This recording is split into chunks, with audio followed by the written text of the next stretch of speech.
Hello everyone, हम लोग आज बात कर रहे हैं डिफरेंशियल कैलकुलस की जो बीएससी फर्स्ट ईयर में लगता है। अब बेसिकली ये सेकंड सेमेस्टर में लग रहा है एमजीएसयू में, और बाकी सभी यूनिवर्सिटीज़ में भी डिफरेंशियल कैलकुलस लगता है। जितने भी कॉम्पिटिटिव एग्जाम्स होते हैं उसमें भी इसका बहुत अच्छा खासा वेटेज रहता है। तो इसका फर्स्ट चैप्टर है हमारे पास पेडल इक्वेशन। तो पेडल इक्वेशन फाइंड करने के हमारे पास पेडल इक्वेशन होती क्या है। सबसे पहले तो अगर मैं उस पर बात करूँ तो किसी भी इक्वेशन को अगर हम लोग x और y में रिप्रेजेंट करते हैं तो हम उसे बोलते हैं कार्टीजन इक्वेशन। ओके, और अगर r थीटा में होती है तो हम उसे बोलते हैं पोलर फॉर्म, और अगर r और p में होती है तो हम उसे क्या कहते हैं कि ये इक्वेशन हमारे पास कैसी इक्वेशन है, इक्वेशन की पेडल फॉर्म है, या यूँ कह दो कि आर पी में जो इक्वेशन होती है उसे ही हम क्या बोलते हैं, पेडल इक्वेशन कहते हैं। ठीक है, अब यहाँ पर आर तो वही है जो हम लोग रेडियस वेक्टर लेकर चलते हैं। पी क्या है, पी एक्चुअली क्या होता है, सपोज करो ये हमने इनिशियल लाइन ली, ये हमने कर्व लिया, ये टेंजेंट है, इस पॉइंट की पोजीशन अगर हम यहाँ से ले या रेडियस वेक्टर हम यहाँ से ले तो आर से रिप्रेजेंट होता है। अब ओरिजिन से इस लाइन पर हमने क्या करना है, परपेंडिकुलर ड्रॉ करना है। ओरिजिन से इस लाइन पर जो परपेंडिकुलर ड्रॉ किया है उसकी लेंथ को ही हम क्या बोलते हैं, पी बोलते हैं। ठीक है, और एक चीज़ आपको ध्यान होगी कि आपके पास रेडियस वेक्टर और टेंजेंट के बीच में एंगल फाई होता है। ओके, तो हमारे पास ये वैल्यू अवेलेबल है। और अगर हम लोग यहाँ बात करें तो ये क्या है, 90 डिग्री, और 90 डिग्री के सामने वाला क्या होता है हमारे पास, हाइपोटेनस होता है। क्या होता है, हाइपोटेनस होता है।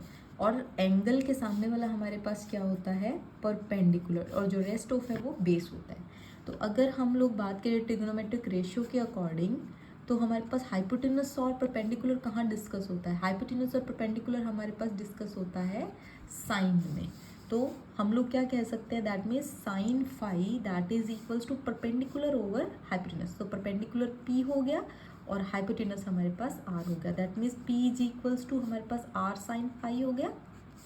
इसे हम क्या लिख सकते हैं, P is equals to r, और साइन फाई को हम क्या लिख सकते हैं, 1 upon cosec phi.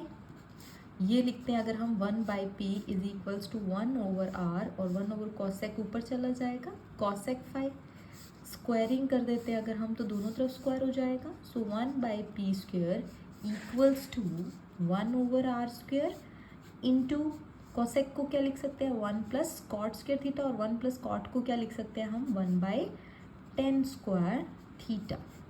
1/p square is equals to 1 over r into 1 plus theta की जगह हमारे पास यहाँ फाई एंगल है ना, थीटा तो यहाँ होता है हमारे पास, तो हम यह फाई लेकर चल रहे हैं। सो 10 फाई हमारे पास क्या होता है, R D theta over D R. तो इसकी क्या करेंगे हम, होल स्क्वायर करेंगे। ठीक है, तो फॉर्मूला क्या क्रिएट हुआ, 1/p square is equals to 1 over are square plus 1 over are raise to power 4 D R by D thetas whole square.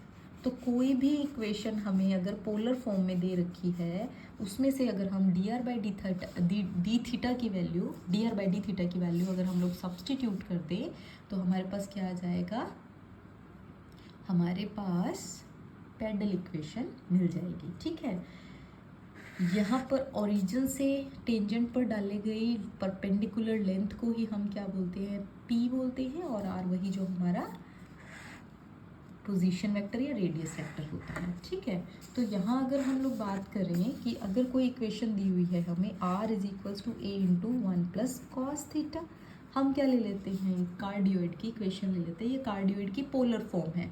तो बेसिकली हम क्या कहना चाहते हैं कि कार्डियोइड की पोलर फॉर्म को आप किस में कन्वर्ट कर दें, पेडल फॉर्म में कन्वर्ट कर दें। जैसे कि हम लोग एक्स वाई वाली इक्वेशन को आर थीटा में कन्वर्ट करते आए हैं अभी तक, उसी तरीके से यहाँ हमें क्या करना है, आर थीटा में कोई इक्वेशन दे रखी है उसे आर पी में कन्वर्ट करना। तो वही फॉर्मूला यूज़ करेंगे हम।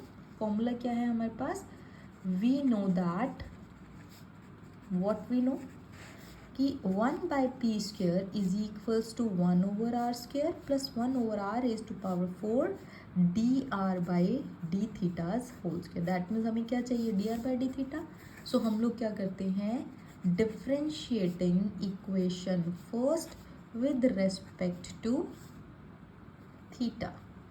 सो ये हो जाएगा हमारे पास dr/d is equals to -a sin theta.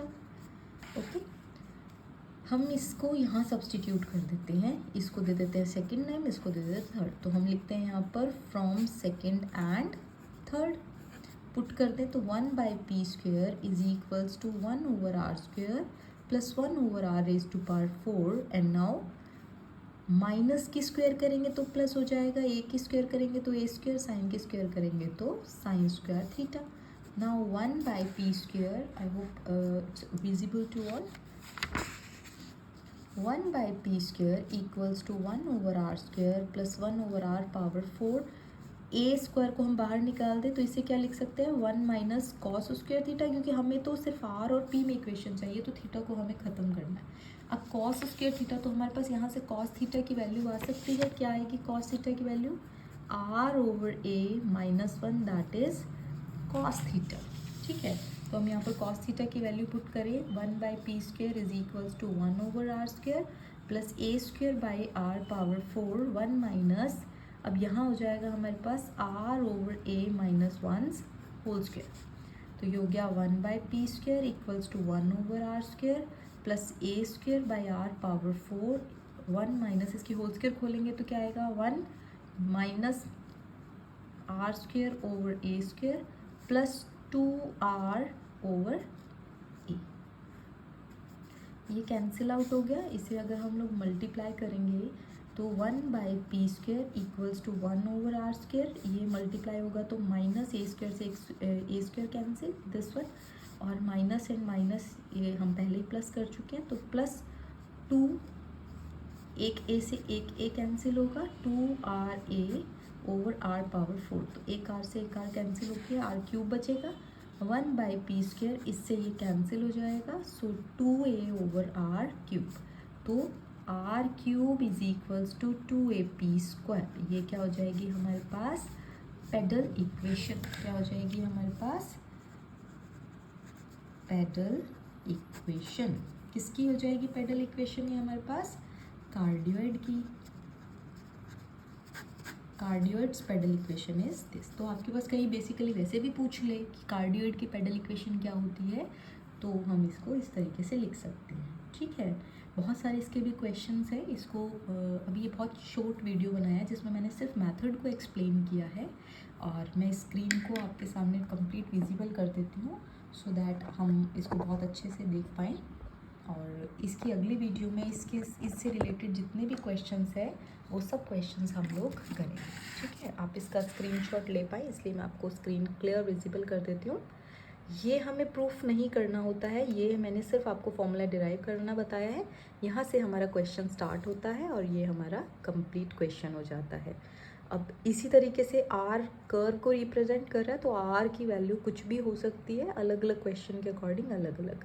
तो इसकी जस्ट नेक्स्ट वीडियो में, दिस इज़ अ पार्ट 1, और इसकी नेक्स्ट वीडियो में अगर आप इसके और एग्जांपल्स, इसकी जो एक्सरसाइज के और क्वेश्चंस हैं अगर वो देखना चाहते हैं तो मैं इसकी नेक्स्ट वीडियो में पार्ट 2 में सारे क्वेश्चंस एक साथ अपलोड कर दूँगी। 2 तरीके की इक्वेशंस होती है हमारे पास, एक इक्वेशन होती है पोलर फॉर्म से पैडल में कन्वर्ट करने के लिए और एक कार्टीजन से। तो बीएससी में लगभग यही क्वेश्चन पूछे जाते हैं, और आरपीएससी जब क्वेश्चन पूछती है तो भी वो पैडल इक्वेशन और ऐसे क्वेश्चंस एग्जाम में रखती है। और लगभग सिलेबस में भी है, फर्स्ट ग्रेड सेकंड ग्रेड इनके सिलेबस में भी है कि पेडल फॉर्म फाइंड आउट करके बताएं। So it become important for every exam, है ना, तो आप इसे अच्छे से देख लें। और ये प्रूफ है, ये प्रूफ बहुत इम्पॉर्टेंट है जब आप डायनामिक एंड स्टैटिक्स पढ़ते हैं, तब भी आप ये प्रूफ वहाँ पर पढ़ते हैं। इसके बाद एक स्टेप और होता है वहाँ पर जिसमें 1/r को u कंसीडर कर लिया जाता है, लेकिन ठीक है वो क्वेश्चन को शॉर्ट करने के लिए करते हैं, ये आपके पास क्वेश्चन रहता है यहाँ पर। ठीक है, टेक इट्स स्क्रीनशॉट, और इसे अगर कोई डाउट है तो आप मुझसे पूछ सकते हैं। Thank you.